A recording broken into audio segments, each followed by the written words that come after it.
Donc dans cet exercice, il s'agit de déterminer l'expression, mais par le calcul. D'accord? Donc là, ici, on n'a pas de graphique. Ici, il faut faire exclusivement par le calcul, en ayant juste comme information que f de 2 est égal à 5 et que f de 4 est égal à 8. Donc comment on va... Donc l'objectif, il faut bien comprendre, comme je veux déterminer l'expression de f. Donc on cherche une expression de la forme mx plus p, puisque la fonction est affine. D'accord? Si elle est affine, forcément, l'expression est cette forme-là. Et le but, c'était de savoir combien vaut m et combien vaut p. Ça, c'est combien vaut ces valeurs. Ça, c'est mon objectif. Combien ça vaut ça. Alors, première chose à faire, c'est de faire un schéma. Ça va être important pour bien se représenter la situation. Donc, on fait un schéma, d'accord, pas forcément, je dirais, précis, hein, c'est juste pour se représenter. Donc là, je rappelle que vous avez les x et là, vous avez les f de x, donc des images. Vous savez que l'image de 2, c'est 5. Donc, admettons ici, là, c'est 2. Je fais un schéma. 5, c'est ici. Donc, forcément, ici, là, vous avez un point de la droite. Et vous savez que l'image de 4, c'est 8. Donc, l'image de 4. Alors, je n'ai pas bien fait, je me rends compte. Je vais recommencer. Je vais peut-être faire un truc mieux que ça.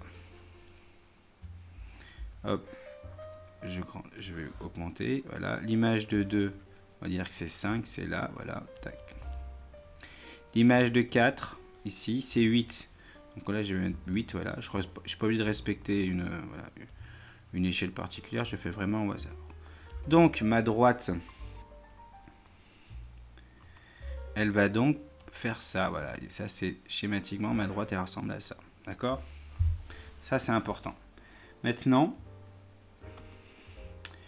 je vais donc, dans un premier temps, essayer de trouver M et après de trouver P. Donc M, c'est la pente, c'est toujours V sur H. Pensez au petit bonhomme avec ses petites chaussures. Ok, et ses petits doigts. Donc là, vous voyez bien que je vais donc prendre une composante ici horizontale et une composante verticale. Donc je vais de 2 jusqu'à 4. Donc je me déplace de 2 unités. Plus 2 ou 2.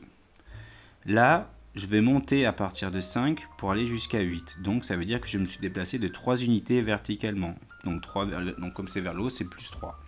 Ou 3. Donc, au final, V sur H, ça devient 3 sur 2. Donc, V, ça c'est le V. Et ça, c'est le fameux H. Donc, vous avez 3 sur 2 que je peux écrire 1,5. Donc, je peux garder soit l'écriture fractionnaire, soit... la valeur décimale. Donc ici, j'ai choisi la valeur décimale. Donc première conclusion, ça c'est important, puisqu'il n'y a rien à avoir deux, comme vous voyez à l'écran. Première conclusion, f de x égale mx, donc 1,5x plus p. Donc là, j'ai trouvé seulement m, il me reste à trouver p. Pour trouver p, je vais devoir utiliser donc une des deux informations qui sont là, soit f de 2 égale à 5, ou soit f de 4 égale 8. Donc moi, je vais pas prendre, je choisis, il faut faire un choix. Donc je vais pas prendre lui. Je garde donc celui-là. Donc, et je vais utiliser l'expression de la conclusion 1. Donc f de 2 égale à 5. Ça veut dire que quand f, ici là je mets un 2, là j'aurai un 2. Et donc ici, le résultat de cette expression sera égal à 5. Donc vous voyez là j'ai mis un 2. Et je sais que le résultat, ça vaut 5. Donc, au final, avec les produits opératoires, 1,5 fois 2, ça fait 3. Ça fait donc 3 plus P égale à 5. Mais qu'est-ce qui manque à 3 pour avoir 5? Donc P est égal à 2. D'accord? Où je retranche moins 3 de chaque côté pour annuler le 3. Et donc je trouve que P égale à 2. Au final, donc j'ai trouvé M ici, j'ai trouvé P ici. Donc j'ai donc, conclusion numéro 2, j'ai donc l'expression de la fonction mx plus P. Donc avec bien sûr m que j'ai trouvé qui valait 1,5 et mon p qui valait 2.